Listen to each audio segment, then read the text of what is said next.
Well, friends, Linda, thank you for inviting me.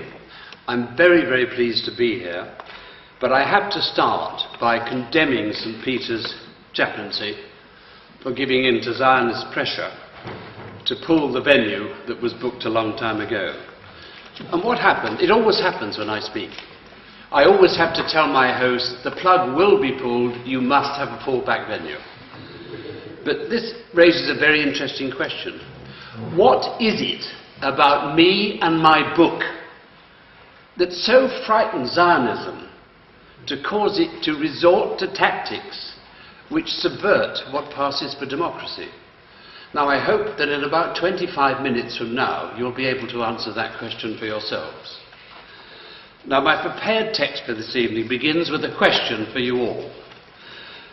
If it is the case, and I believe it is, that Bush and Blair are the best recruiting sergeants for violent Islamic fundamentalism, why is it so? Is it A, because they are ignorant of history and don't know what they're doing and are, in a word, stupid? Or is it because they, or those who pull their strings, want a clash of civilizations, Judeo-Christian v. Islamic? Now, while you think about that, I'll give you a quote made by George Bush I in an interview with the Los Angeles Times in 1980. Bush Sr. confessed that his dream was of, quote, a winnable nuclear war. Now, so that nobody can misinterpret or misrepresent what I'm going to say this evening, I want to make an opening statement about where I'm coming from. And I can do it very quickly by quoting 5 sentences from the back of volume 2 of my book. I'll read it. If the Jews of the diaspora can summon up the will and the courage to make common cause with the forces of reason in Israel before it's too late for us all, a very great prize awaits them. By demonstrating that right can triumph over might, and that there is a place for morality and politics, they would become the light unto nations. It is a prize available to no other people on earth because of the uniqueness of the suffering of the Jews. Perhaps that is the real point of the idea of the Jews as chosen people, chosen to endure unique suffering, and having endured it, to show the rest of us that creating a better and more just world is not a mission impossible. Now, if anybody accuses me of anti-Semitism, I shall say, sir, madam, you are deluded. And if anybody, including the people at St. Peter's chaplaincy, say to me, okay, Alan Hart, you're not an anti-Semite, but you are feeding anti-Semitism, I shall say, that can't possibly be true, because I also have a message for Gentiles in my book, and it's this: don't blame the Jews who live among you for what hardcore Zionists, a minority, are doing in Israel-Palestine. But I also have a message for non-Israeli Jews. Silence on the matter of Israel's behaviour is not the way to refute and demolish a charge of complicity in Zionism's crimes. Now, to give that remark some context, I'll tell you why I insisted on the title, Zionism, the Real Enemy of the Jews, as the title for this book. In my view, it reflects in 7 words 2 truths for our time. The first is that the monster, the sleeping giant of classical anti-Semitism has been reawakened. The second is that the prime cause of the reawakening is the behaviour of the Zionist state. Behaviour which I believe more than qualifies Israel to be called a terrorist state. Now, I'm assuming that you've got lots of questions, and I want us to have a really good debate. And in advance of it, I'm going to confine myself, more or less, to addressing 3 main and related themes. The truth of history as it relates to the making and sustaining of the Arab-Israeli conflict, how difficult it is to get the truth to the citizens of nations, and why it is so important, desperately important, for the citizens of nations, Jews especially, to be informed of the truth of history. And along the way, I'm going to touch upon one of the most controversial issues, the matter of Israel's right or not to exist.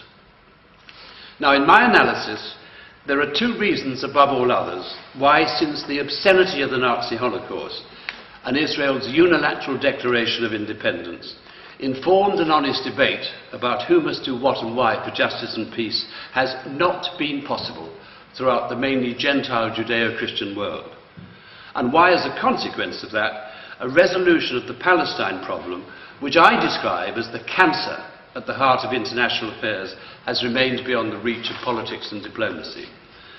The first is Zionism's success in persuading virtually the whole of the Judeo-Christian world that Zionism and Judaism are one and the same thing. Against the ever-present background of the Nazi Holocaust, this gave the most zealous supporters of Israel, right or wrong, the blackmail card they needed to silence criticism of the Zionist state and suppress debate. It happened, and is still happening, because there is nothing that terrifies most Gentiles, politicians and media people especially, more than even the prospect of being accused of anti-Semitism. So rather than risk being falsely charged with it, politicians and media people, and I'm afraid many church people, chose and still choose to censor themselves. Zionism and Judaism are emphatically not one and the same thing. They are total opposites. Zionism is not only a secular ideology, it makes a mockery of and has contempt for the moral principles, ethics and values of Judaism. And the fact of the matter is that the return of the Jews to the land of biblical Israel by the efforts of man is proscribed by Judaism. Now that's one possible definition of Zionism, the return. Now, my second best friend in the world after my wife is my very Jewish kosher accountant. He's been my best friend for 40 years. He didn't know until this Gentile told him that Judaism had proscribed Zionism. In verbal parenthesis, I'll add this, that most of the Jews who went to Palestine in answer to Zionism's call had no biological connection to the ancient Hebrews. The incoming Zionist Jews were mainly foreign nationals of many lands, descended from those who became Jewish by conversion to Judaism centuries after the fall of the first Jewish kingdom of Israel. The notion that there were and are two entire peoples with an equally valid claim to the same land is an historical nonsense. The relatively few Jews with a valid claim were the descendants of those who stayed in Palestine through everything. They numbered only a few thousand at the time of Zionism's birth. They were fiercely opposed to Zionism's colonial enterprise because they feared, rightly, that it would make them enemies of the Arabs among whom they'd lived in peace and security, as well as the incoming Zionist Jews. Now it follows, or so it seems to me, that an absolute prerequisite for informed and honest debate is a proper and explicit definition of Zionism, and more important, what is a Zionist today? I offer the following. Zionism is the nationalism of some Jews, actually a tiny minority of the world's Jews at the time of Zionism's first public and dishonest mission statement in 1897, which colonized land, Palestine, to create a state for some Jews, an enterprise which required the incoming alien Zionist colonizers to ethnically cleanse the land of most of its indigenous Arab inhabitants, the majority population at the time of the colonization. Now, what is a Zionist today? One, not necessarily a Jew, who, to quote Balfour, supports the Zionist state of Israel, right or wrong, and who cannot or will not admit that a wrong was done to the Palestinians by Zionism, a wrong that must be righted on terms acceptable to the Palestinians for justice and peace. Now, on the basis of that definition of what a Zionist is today, which has been approved, I may tell you, by my dear friend Ilan Pappy, I suggest that by no means all Israelis are Zionists, and that probably only a minority of the Jews of the world are Zionists. The second reason why informed and honest debate has not been possible is the fact that the first and still existing draft of Judeo-Christian history of the conflict is constructed on Zionist mythology, which is one propaganda lie after another. The core assertion of Zionism's version of history is that poor little Israel has lived in danger of annihilation, the driving into the sea of its Jews. The truth of history, which flows fully documented through both volumes of my book, is that Israel's existence has never ever been in danger from any combination of Arab force.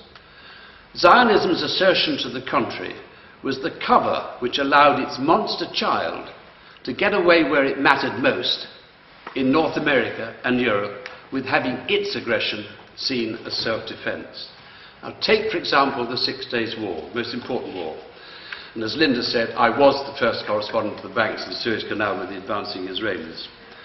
Nearly 4 decades on, almost all Jews everywhere, and pretty well all Gentiles, still believe that Israel went to war either because the Arabs attacked, that was Israel's first cover story, or because the Arabs were intending to attack. The truth about that war only begins with the statement that the Arabs did not attack and were not intending to attack. And the complete truth includes the following facts. Israel's Prime Minister of the time, the much maligned Levi Eshkol, did not want to take his country to war, and nor did his Chief of Staff, Yitzhak Rabin. They wanted only a very, very limited operation, far, far short of war, to put pressure on the international community to cause Nasser to reopen the Straits of Tiran. Israel went to war because its military and political hawks insisted that the Arabs were about to attack. Now the hawks knew that was nonsense, but they promoted it to undermine Eshkol by portraying him as weak. And the climax to the campaign to rubbish Eshkol, I lived through it, I was there. And he was not weak, he was wise. But the climax was a demand that he surrender the defense portfolio to Moshe Dayan, Zionism's one-eyed warlord and master of deception, whom I knew well. 4 days after Dayan got the portfolio he wanted, and the hawks had secured the green light from the Johnson administration to smash Egypt's ground forces, Israel went to war. Friends, what actually happened in Israel on the countdown to that war was very close to a military coup, executed quietly behind closed doors.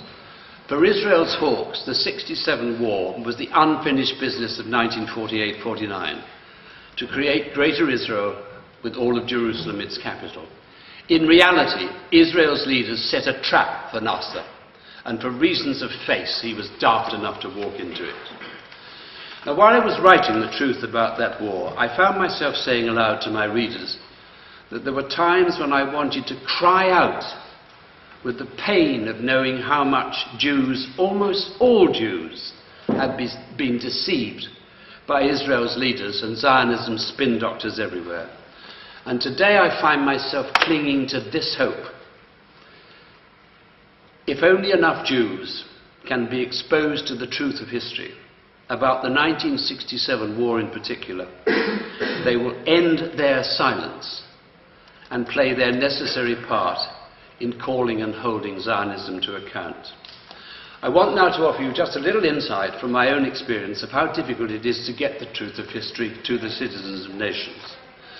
As I note in the acknowledgements of Volume 1 of my book, which was published last October, my literary agent has had messages of rare praise from my manuscript from the CEOs of some of our major conglomerate-owned publishing houses.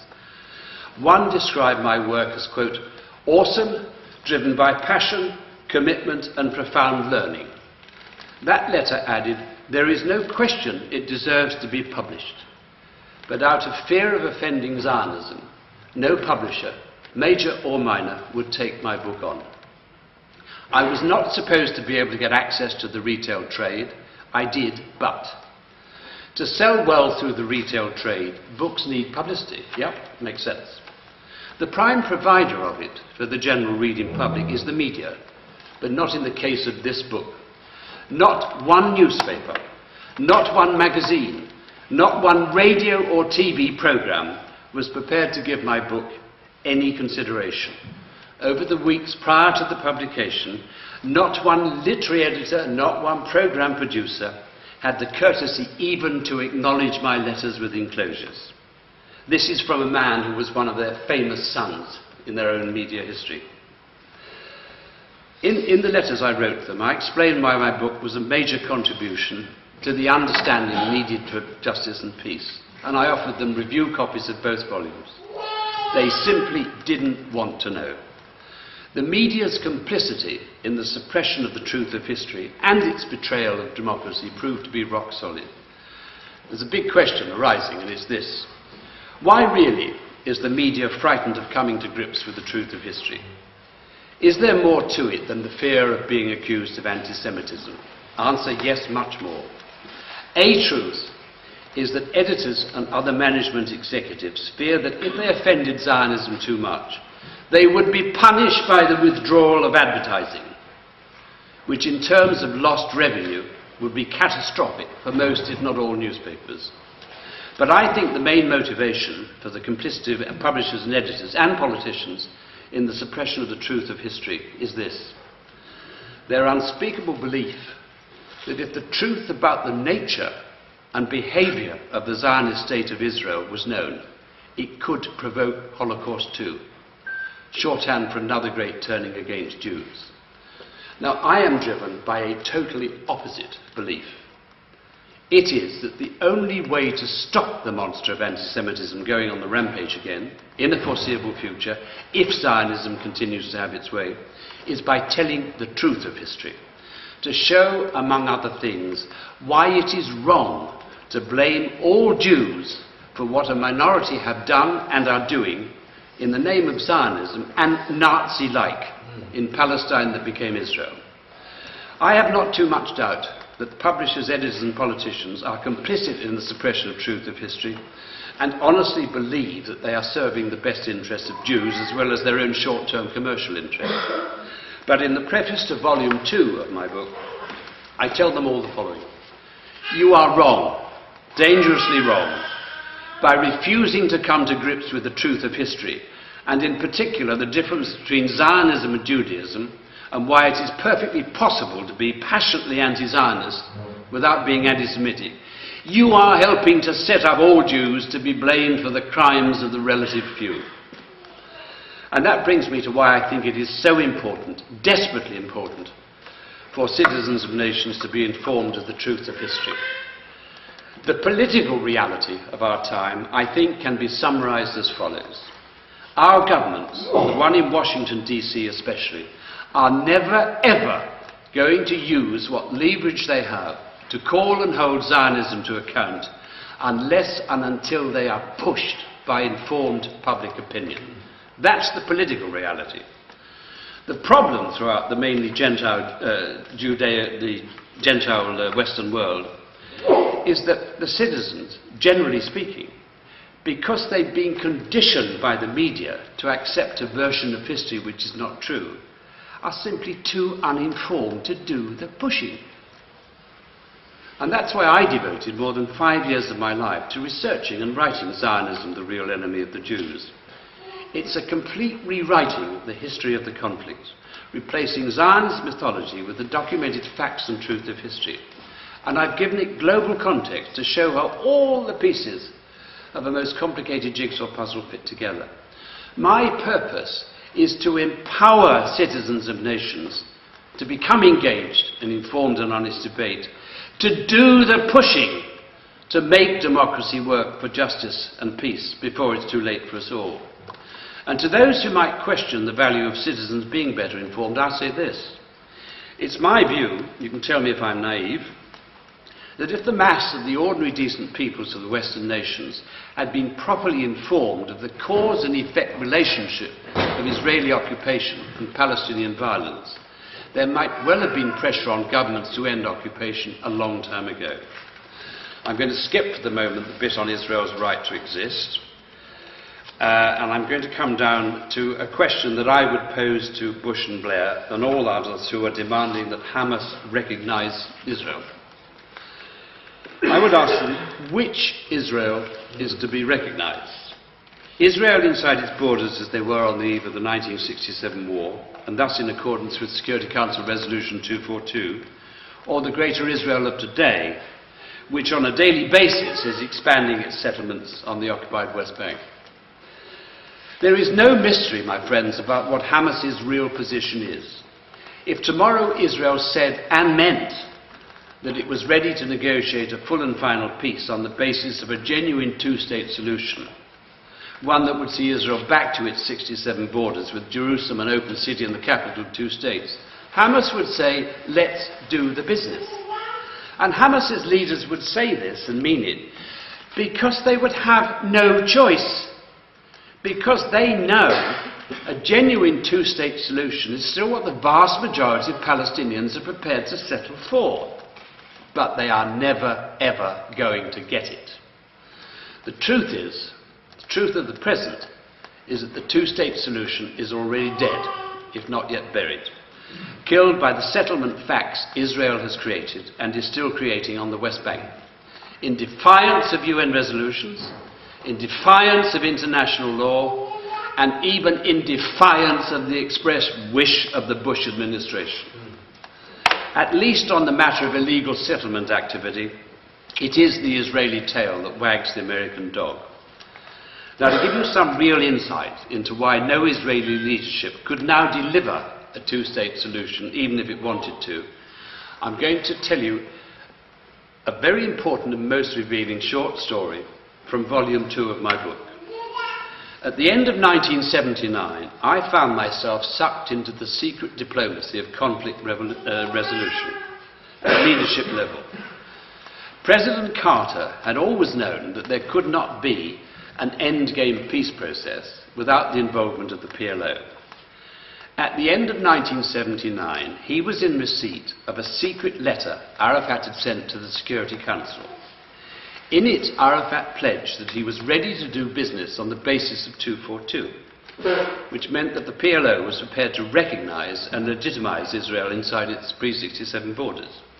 Now, everybody who saw that letter, which was the ambassadors of the 5 permanent members and top people at the UN, everybody who saw it recognized that it was the biggest potential breakthrough in the situation since the Zionist fait accompli in 1948-49. It was enough for Carter to try to get the PLO into the peace process, but he was stopped from doing so by Prime Minister Begin and the Zionist lobby.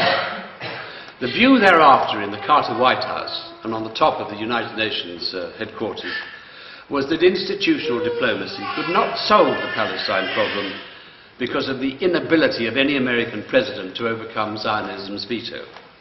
Now, it was because it was widely known that on the human level I enjoyed excellent relationships with leaders on both sides. It was put to me that I should try my hand at some unofficial secret diplomacy. Israel at the time was 18 months away from its next election. Almost the whole world, and President Carter especially, was hoping that Begin would not win a second term. My mission was to open and maintain a secret exploratory dialogue between Shimon Peres, who was then the leader of Israel's main opposition Labour Party and widely expected to be the next Prime Minister, and Arafat.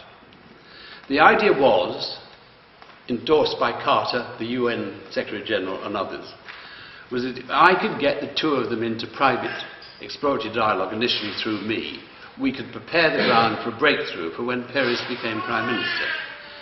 As it happened, my initiative was funded by Marcus Seif, the chairman of Marks and Spencer's, with the approval of Lord Victor Rothschild, no less. And I took the risk of keeping King Hussein and President Sadat informed. I knew I could trust Hussein. I had to gamble a bit on trusting Sadat. My very first task after securing the funding to allow me to be a sort of private Kissinger was to persuade Peres to participate in this little conspiracy for peace. Though he was very willing to have an exploratory dialogue with Arafat, initially through me, Peres said in our first one-to-one private conversation that it was already too late. He meant too late for peace on any terms Arafat could accept. When I asked why, Peres said the following: "Every day that passes sees new bricks on new settlements. Begin knows exactly what he's doing. He's creating the conditions for a Jewish civil war. He knows that no Israeli Prime Minister is going down in history as the one who gave the order to the Jewish army to shoot large numbers of Jews. In order, Peres meant and did not have to say, to end Israel's occupation. After a long pause, Peres said to me, "I'm not." Now, ladies and gentlemen, if it was too late in 1980, when there were only some 70,000 illegal settlers on the occupied West Bank, how much more too late is it today when there are 500,000? And when that number is growing on a daily basis, thanks in part to the assistance now being provided for illegal new settlements by American Christian fundamentalists. I don't mind telling you that nothing sickens me more than the alliance of American Christian fundamentalism and Zionism. It is sickening because deep down, America's Christian fundamentalists are classic Jew haters. They are supporting Zionism only because they see the Zionist state as the instrument for bringing about Armageddon. Zionism, for its part, is content to use Christian fundamentalism to add influence to its own awesome lobby power in America. Now, I don't know how many of you listened to Radio 4, but back in 2002 there was a remarkably honest programme called A Lobby to Reckon With. The reporter and presenter was the Admirable Stephen Sackur. His purpose was to explain why it was no longer accurate to talk about the Zionist lobby as the main influence on American policy for the Middle East. There was now a more powerful lobby, one that had been formed effectively, if not institutionally, by the Zionists joining forces with the born-again Christian right. That being so, it was more accurate to talk about the pro-Israel lobby of both. As Sackur observed, it is an alliance of, quote, the two best organized networks in the US, unquote. Coming to the end, Zionism's own endgame strategy for a solution to the Palestine problem now leaves nothing at all to the imagination. As they continue their campaign of murder and destruction in the Gaza Strip, an offensive described by Ilan Pappé as genocide in progress, it's obvious that Israel's leaders still believe that by means of brute force and reducing the Palestinians to abject poverty, they can break the will of the Palestinians to continue the struggle for their rights. The assumption being that at a point in time, and out of despair, the Palestinians will be prepared to accept crumbs from Zionism's table in the shape of 2 or 3 Bantustans, or better still, will abandon their homeland and seek a new life elsewhere. In my view, the conviction that Zionism will one day succeed in breaking the Palestinian will to continue their struggle is the product of minds which are deluded to the point of clinical madness. There are some who say that Israel is becoming a fascist state. I think the more appropriate terminology is lunatic asylum. The question that's almost too awful to think about is something like this. What will the Zionists do when it becomes apparent even to them that they can't destroy Palestinian nationalism with bombs and bullets and brutal repressive measures of all kinds? My guess is that they, the Zionists, will go for a final round of ethnic cleansing to drive the Palestinians off the West Bank and into Jordan and wherever and beyond. That, I fear, will be Zionism's final solution to the Palestine problem. If that happens, the West Bank will turn red with blood, mostly Palestinian blood, and honest reporters will describe it as a Zionist Holocaust. But that does not have to be the end of the story of Palestine. There still could be a new beginning. Many years ago, in the introduction to my first book, Arafat, Terrorist or Peacemaker, I said that, generally speaking, the Jews are the intellectual elite of the Western civilization, and the Palestinians are the intellectual elite of the Arab world. What those two peoples could do together in peace and partnership was, I suggested, the stuff that real dreams are made of. They could change and develop the region for the better, and they could give new hope and inspiration to the whole world. I still believe that dream could be made to come true, but only within the context of a one-state solution. From my perspective, there are now only two options on the table: one state for all or catastrophe for all. And by all, under the heading of catastrophe, I don't only mean the Jews and the Arabs of the region. I mean all of us, wherever we live. And that, in my view, is why we all must become engaged in the informed and honest debate needed to make democracy work, to prevent leaders and governments in Washington, D.C. and London, as well as the Middle East, from taking us all to hell. In passing, I'll tell you that I think Blair, with the assistance of Lord Levy, has not only sidelined the Foreign Office, I think he has effectively Zionized British foreign policy. Now, I'll be happy to answer all and any questions you have, and I've missed out a section on does Israel have a right to exist. And I hope that one of the issues we will discuss is why it is so important for the Jews of the world, I mean the many, not the few, to end their silence on the matter of Israel's behaviour and play their necessary part in holding Zionism to account. Now, I'll end by saying that I presume you are now able to answer for yourself the question of why Zionism is frightened of me and my book, and why supporters of Israel, right or wrong, are doing their best to prevent me heard and my book being read. Now, as dear Linda said, there are some copies available here tonight at a discount, and if you wish, you can give Zionism an inverted V sign by buying one. Thank you for now.